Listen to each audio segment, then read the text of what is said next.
Hey everyone, Nick Wignall here. I'm going to do an example video of scheduled worry. So a couple quick notes before we dive in. Normally I would do this on pen and paper, but because it's really hard to read my handwriting, I'm going to go ahead and do it digitally. That'll make it easier for you guys, but I definitely recommend, especially if you're starting off, use pen and paper. And then only going to spend a few minutes doing it here, but typically you want to do at least 10 minutes worth of scheduled worry. That's a long time to just watch me worry in a video, but keep that in mind when you start. And then lastly, stick around afterwards because I'm going to give a couple notes on the worries that I actually did to give you an idea of some of the important points.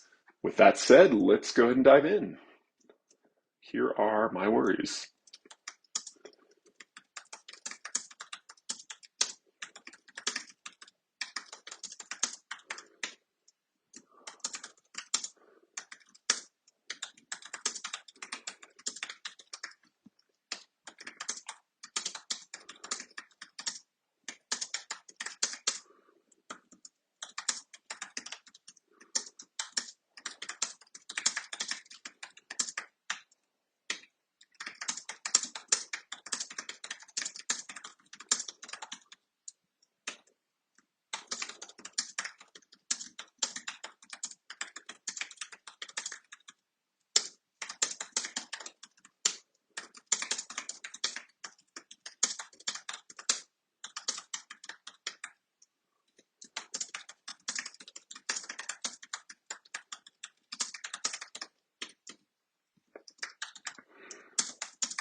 All right, we'll stop there. Hopefully that's enough worrying to give you guys an idea of what this looks like. So a couple, like I said, a couple notes and just things to point out to help you in your journey getting started with scheduled worry.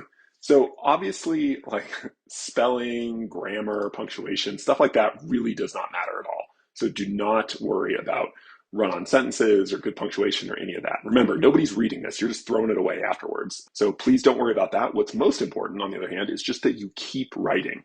Okay, it's a little like if you've ever done a creative writing or free writing exercise as part of a writing class or something like that.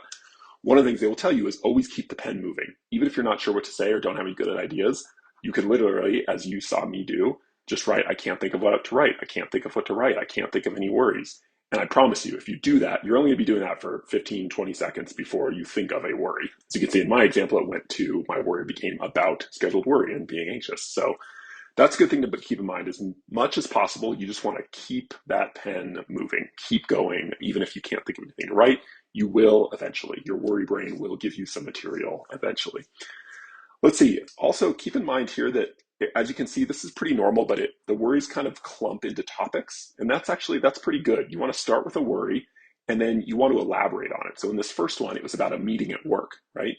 And then I elaborated on how I felt about the meeting and what might happen with other people at the meeting and that sort of thing. So once you have an initial worry, you want to try and elaborate and flesh out that worry and see if there are any related worries to it.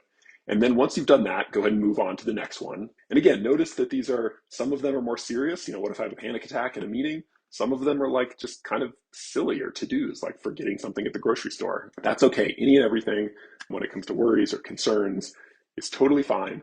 What matters, again, is not that this is perfect or that you do it technically right or any of that.